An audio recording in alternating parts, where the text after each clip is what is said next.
चरखी दादरी जिले में शहीदों के सम्मान में कार्यक्रम का हुआ आयोजन। गांव चंदेनी में आयोजित कार्यक्रम में शहीदों व स्वतंत्रता सेनानियों के परिजनों को किया गया सम्मानित। कार्यक्रम में शहीद चंद्रशेखर आजाद के भतीजे पंडित सुजीत आजादी तिवारी ने मुख्य अतिथि की शिरकत। देशभक्ति गीतों के साथ युवाओं ने निकाली तिरंगा यात्रा। शहीद स्मारकों पर माल्यार्पण करके शहीदों को दी गई श्रद्धांजलि। शहीदों व उनके परिजनों के लिए सभी सुविधाएं मुहैया करवाए केंद्र सरकार। पंडित सुजीत आजादी तिवारी। चरखी दादरी जिले के गांव चंदेनी में रविवार को शहीदों के सम्मान में कार्यक्रम का आयोजन हुआ। इसमें शहीदों व स्वतंत्रता सेनानियों के परिजनों को शाल ओढ़ाकर सम्मानित किया गया। कार्यक्रम अशोक सांगवान के तत्वाधान में आयोजित किया गया। कार्यक्रम में अमर बलिदानी चंद्रशेखर आजाद के भतीजे पंडित सुजीत आजादी तिवारी ने मुख्य अतिथि शिरकत की। इस अवसर पर देशभक्ति गीतों के साथ तिरंगा यात्रा निकाली तथा शहीद स्मारकों पर माल्यार्पण करके शहीदों को नमन करते हुए श्रद्धांजलि अर्पित की गई। कार्यक्रम में संबोधित करते हुए मुख्य अतिथि पंडित सुजीत आजादी तिवारी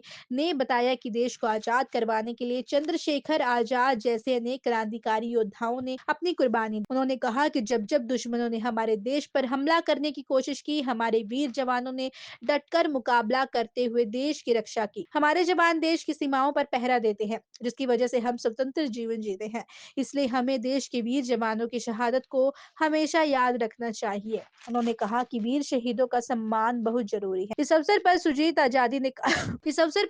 आजादी ने कहा कि शहीदों के परिजनों को पूरा मान सम्मान दिलाने के लिए वो लगातार प्रयासरत हैं। उन्होंने कहा कि देश के रक्षा मंत्री राजनाथ सिंह से मिलकर शहीद वीरांगनाओं व उनके परिजनों को आर्थिक सहायता सहित अन्य सुविधाएं देने की मांग उठाई जाए। क्या प्रोग्राम? हाँ, जो एक प्रयास एक संगठन बनाया गया है, दिव्यांगों के लिए बनाया गया है। उनको शुभकामना ये है कि सभी अलग अलग वर्गों के लिए कोई संगठन सामान्य रूप में जो संगठन काम कर रहे होते हैं उनको वो पीड़ाएं नहीं मालूम होती हैं कि दिव्यांग की क्या पीड़ाएं हैं। तो उनके लिए एक स्पेसिफिक संगठन बनाया गया है कि उनकी समस्याएं हैं, उनके दुख हैं, उनकी तकलीफों को समझा जाए और समझने के बाद उनको जहाँ जहाँ सरकार की जो स्कीमें हैं उनका लाभ उन्हें मिल सके। तो इस तरह का ये संगठन है। उनके सभी साथियों को मैं शुभकामनाएं और मुबारकबाद देता हूँ। इसके लिए क्या कुछ प्रयास किए जा रहे हैं सरकार की तरफ से? देखिए, सरकार तो अलग अलग स्कीमें चला रही है। दिव्यांग के लिए भी आपको पता है कि अभी उनकी विशेष रूप से पेंशन भी कर दी गई है। वो जो वंचित वर्ग जो है, चाहे वो विधवा के रूप में हो, चाहे अनाथ बच्चे हों, चाहे दिव्यांग हों, और उनके लिए आरक्षण की व्यवस्था भी है, पेंशन की व्यवस्थाएं भी है। उनका मतलब यही है कि सरकार उन सभी वर्गों को ध्यान में रखते हुए उनके लिए योजना चला रही है। और इस तरह के संगठनों का काम ये है कि वो उन योजनाओं का लाभ उन तक पहुंचे, इस तरह की व्यवस्था वो उससे करें। आज इस कैंप में क्या कुछ कार्य किया गया? आज तो केवल उद्घाटन किया गया उस ऑफिस का औपचारिक रूप से, ताकि सभी को पता चले कि एक संगठन आपके लिए बनाया गया है और उस संगठन का ये ऑफिस है। यहाँ बैठ करके यहाँ कुछ लोग बैठे होंगे जो एक साथी आएगा, उनकी समस्याओं को नोट करेंगे और उनको इस तरह की जो योजनाएं चलाई जा रही हैं सरकार की, उनसे अवगत कराएंगे और उनकी जो फॉर्मेलिटीज़ औपचारिकताएं पूरी करके हम तक पहुँचाएंगे ताकि हम उनको इंटरटेन कर सकें, उनकी मदद कर सकें। आज कुछ दिव्यांग आपसे मिले भी होंगे कुछ समस्या को लेकर? हाँ, उन्होंने ऐसा कुछ कहा नहीं है, बस उन्होंने सिर्फ सहायता के लिए आश्वासन मांगे हैं और हमने उनको ये विश्वास दिलाया है कि जब भी जिस भी मोड़ के ऊपर उन्हें हमारी ज़रूरत होगी हम निश्चित तौर पर उनकी मदद करेंगे। आपका शुभ नाम सर? मैं मनोज कुमार, एसटी लोहारू।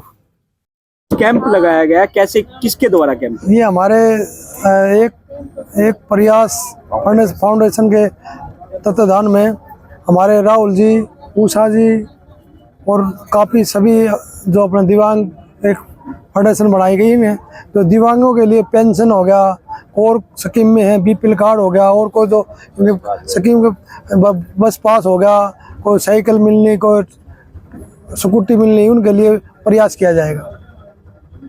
तो कैसे क्या कार्य किया गया? आज वो जो हमारे जो दिव्यांग जो हमारे भाई बहन थे उनको कंबल दे के उनको सम्मानित किया गया है और कुछ उनकी जो भी समस्या है उनको सुनी गई है।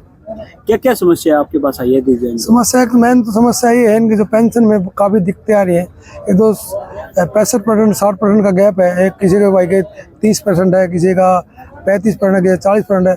वो हम ये मैंने इन्होंने बताया मुझे, मैं ये बात सीएम साहब के आगे रखूँगा। ऐसी योजना सरकार के द्वारा चलाई जा रही है लगातार, इसको लेकर क्या आप कुछ कहना चाहते? सरकार की काफ़ी योजनाएं हैं, मैं उनके बारे में तो मैं इतना सस्पेंस नहीं बता सकता, परंतु जो स्कीम में कुछ लोग पेंशन एक दो काम और भी है मुझे पता है, एक तो मुझे पता है भाई विकलांग अपने दिव्यांग योजना के तहत हमारे दिव्यांग भाइयों को काम करने के लिए लोन दिया जाता है और काफी कुछ और स्कीमें हैं। आज इस प्रोग्राम में सुनील सांगवान जी आने थे, वो नहीं आए थे, क्या कारण? वो उनका एक वहाँ चंडीगढ़ कुछ मीटिंग होती है मंगलवार बुधवार को, इसके कारणवश नहीं आ पाए। आज एसडीएम लोहारू वाले भी आए हुए थे।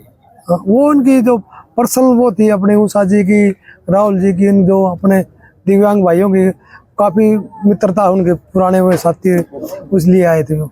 दास्तान हरियाणा न्यूज अब उपलब्ध है 1100 प्लस डिजिटल केबल नेटवर्क पर and Android based DTH smart set top box, सभी OTT प्लेटफॉर्म।